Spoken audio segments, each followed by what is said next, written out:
जम्मू कश्मीर के पुलवामा में हुए एनकाउंटर में सुरक्षा बलों ने 2 आतंकवादियों को ढेर कर दिया। एजाज हफीज और शाहिद अयूब नाम के दोनों आतंकवादी अल बद्र आतंकी संगठन से जुड़े थे। उनके पास से 2 AK-47 राइफल बरामद हुई हैं। दोनों आतंकी पिछले दिनों कश्मीर में बाहरी मजदूरों पर हुए हमलों के कई मामलों में शामिल थे। खुफिया सूचना के आधार पर सुरक्षा बलों ने दोनों को कल शाम ही घेर लिया था। रात भर चली मुठभेड़ के बाद सुरक्षा बलों ने दोनों को मार गिराया। ताजमहल में भगवा पहनकर एंट्री का मामला गर्मा गया है।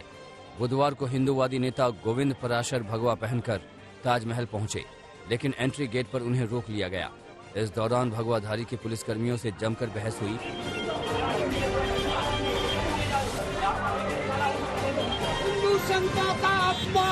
इसके बाद हिंदूवादी संगठनों ने विरोध जताया और ASI के दफ्तर पर पुतला फूंकने की कोशिश की। इससे पहले अयोध्या के संत परमहंस को भी CISF ने ताजमहल के गेट पर ही रोक दिया था। संत परमहंस समेत हिंदू संगठनों का दावा है कि ताजमहल के अंदर तेजो महल शिव मंदिर है, जिसके दर्शन के लिए वो आगरा पहुंचे थे। संत परमहंस 5 मई को एक बार फिर दर्शन की कोशिश करेंगे। यूपी के CM योगी आदित्यनाथ ने प्रदेश के अफसरों और कर्मचारियों के नाम बुधवार रात ताज़ा फरमान जारी किया है कि वो तैनाती के क्षेत्र में ही रात्रि विश्राम करें। ये भी कहा गया है कि अगर अफसरों के पास सरकारी आवास है तो वो वहाँ रहें, नहीं तो किराए का आवास लेकर रहें।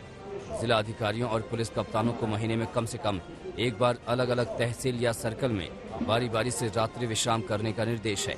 सभी अधिकारियों कर्मचारियों को अपने क्षेत्र का लगातार दौरा करने और औचक निरीक्षण के लिए भी कहा गया है।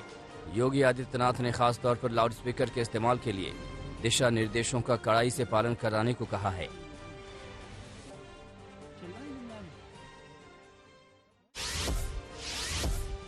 यूपी में लाउडस्पीकर को लेकर सख्ती जारी है।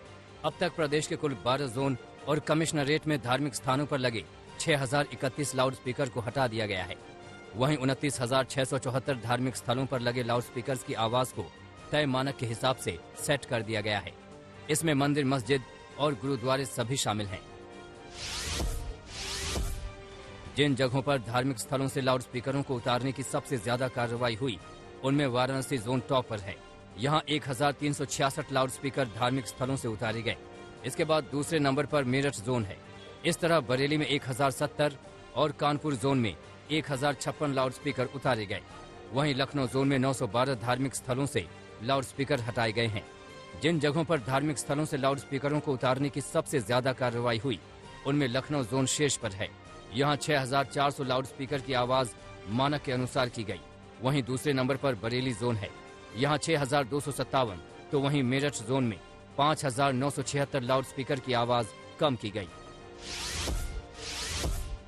अलवर में 300 साल पुराने मंदिर पर बुलडोजर चलाए जाने के 10 दिन बाद हिंदू संगठनों और साधु संतों ने आक्रोश रैली निकाली।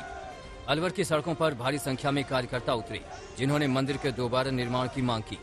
आक्रोश रैली की अगुवाई कर रहे अलवर सांसद बालक नाथ ने मुख्यमंत्री अशोक गहलोत से इस्तीफा देने की मांग की।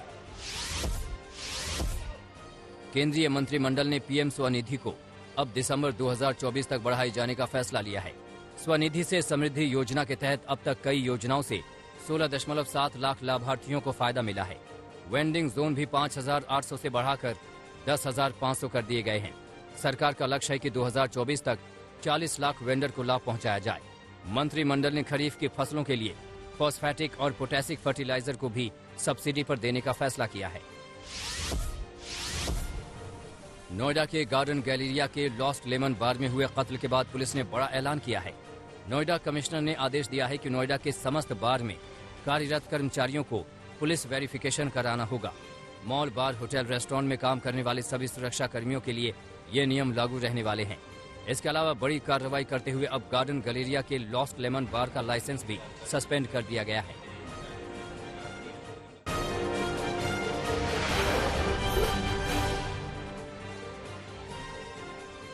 दिल्ली में एक बार फिर कोरोना का रिकॉर्ड टूट गया है। राजधानी में कोरोना के 1367 नए मामले सामने आए हैं। एक शख्स की मौत भी हुई है। संक्रमण दर 4.5% पर पहुंच गया है। दिल्ली में कुल 30,346 कोरोना टेस्ट किए गए थे। कुछ दिनों की तुलना में ये नंबर ज्यादा बड़ा माना जा सकता है, लेकिन फिर भी दिल्ली का संक्रमण दर 4% से ऊपर बना हुआ है।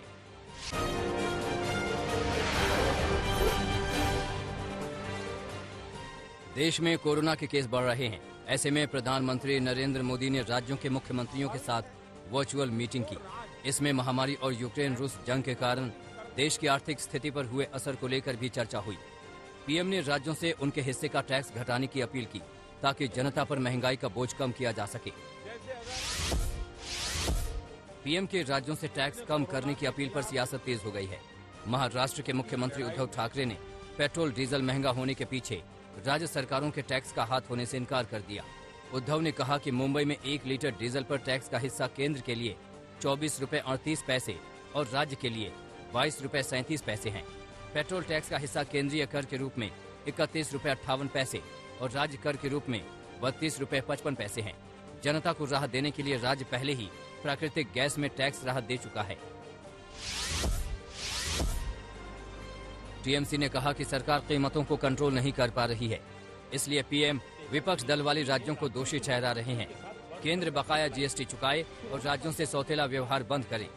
झारखंड सरकार की ओर से आरोप लगा कि पीएम ने हेल्थ की बजाय पेट्रोल डीजल पर ज्यादा बात की, जिससे ये राजनीतिक बैठक बन गई।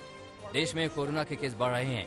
ऐसे में प्रधानमंत्री नरेंद्र मोदी ने राज्यों के मुख्यमंत्रियों के साथ वर्चुअल मीटिंग की। इसमें महामारी और यूक्रेन रूस जंग के कारण देश की आर्थिक स्थिति पर हुए असर को लेकर भी चर्चा हुई। पीएम ने राज्यों से उनके हिस्से का टैक्स घटाने की अपील की ताकि जनता पर महंगाई का बोझ कम किया जा सके। बंगाल की मुख्यमंत्री ममता बनर्जी एक बार फिर केंद्र से सीधी टक्कर ले रही हैं। उन्होंने राज्य की पुलिस को आदेश दिया है कि वो बीएसएफ अधिकारियों को इंटरनेशनल बॉर्डर के 50 किलोमीटर अंदर तक ऑपरेट न करने दे। केंद्रीय गृह मंत्रालय ने बीएसएफ एक्ट में बदलाव करते हुए बांग्लादेश और पाकिस्तान बॉर्डर के 15 से 50 किलोमीटर के अंदर तक बीएसएफ का ज्यूरिडिक्शन बढ़ा दिया था। ममता सरकार इस फैसले के खिलाफ थी। पूर्व रक्षा मंत्री ए के एंटनी ने औपचारिक रूप से सक्रिय राजनीति से संन्यास की घोषणा कर दी है। इसके बाद उन्होंने दिल्ली में मीडिया से बात की।